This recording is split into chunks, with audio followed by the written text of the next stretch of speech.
Çifti shqiptar kapet në Firenze me 23 kg kokainë të pastër. Një operacion i policisë italiane në Firenze ka çuar në arrestimin e një çifti shqiptar të dyshuar për trafik ndërkombëtar droge.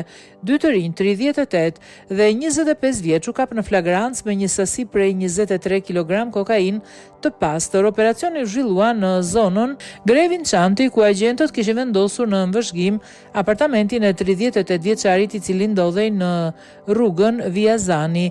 Pas një periudhe hetimesh të fshehta, oficerët vunë në re lëvizje të dyshimta nga i dyshuar, i cili doli nga banesa me një çantë në dorë dhe vendosi ato në makinën e tij.